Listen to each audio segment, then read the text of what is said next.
మరిన్ని రాష్ట్ర వ్యాప్త వార్తలు సంక్షిప్తంగా చూద్దాం. కృష్ణా జిల్లా మోపిదేవి మండలం కొక్కిలిగడ్డలో రేపు మంత్రి లోకేష్ పర్యటించనున్నారు. P4లో భాగంగా సరికొత్తగా ముస్తాబు చేసిన జెడ్పీ పాఠశాలను ప్రారంభించనున్నారు. లోకేష్ పర్యటన సందర్భంగా ఎస్పీ విద్యాసాగర్ భద్రతా ఏర్పాట్లను పరిశీలించారు.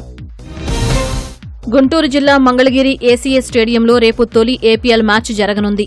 సినీ నటుడు రామ్ చరణ్ మ్యాచ్కు ముఖ్య అతిథిగా పాల్గొననున్నారు.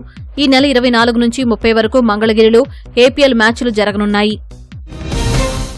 ఇంటర్లో రాష్ట్ర, జిల్లా స్థాయిలో ఉత్తమ ర్యాంకులు సాధించిన కృష్ణా జిల్లా బంటుమిల్లి ప్రభుత్వ జూనియర్ కళాశాల విద్యార్థులను ఎమ్మెల్యే కాగిత కృష్ణప్రసాద్ సత్కరించారు. ఒక్కో విద్యార్థికి 20,000 రూపాయలు అందజేశారు. ఉపాధ్యాయులకు ప్రోత్సాహక నగదు ఇచ్చారు. ఉద్యోగ భద్రత కల్పించాలని కోరుతూ తాడేపల్లిలోని రాష్ట్ర గురుకుల పాఠశాల సెక్రటరీ కార్యాలయం వద్ద ఒప్పంద ఉపాధ్యాయులు 2వ రోజు ధర్నా చేశారు. తమను విధుల్లోకి తీసుకునే వరకు ఆందోళన కొనసాగిస్తామని తేల్చి చెప్పారు. వారంలోగా సమస్య పరిష్కరిస్తామని అధికారులు చెప్పినా పట్టించుకోలేదు. జీవో నంబర్ 3ను పునరుద్దరించాలని కోరుతూ పార్వతీపురంలో గిరిజన సంఘాలు ఆందోళన చేపట్టాయి. ఆర్టీసీ కాలనీ నుంచి కలెక్టరేట్ వరకు నిరసన ర్యాలీ చేశారు. నాన్ షెడ్యూల్ గ్రామాలను షెడ్యూల్డ్ ఏరియాలు చేర్చాలని కోరారు. సవర భాష వాలంటీర్లను రెన్యువల్ చేసి జీతాలు పెంచాలని డిమాండ్ చేశారు.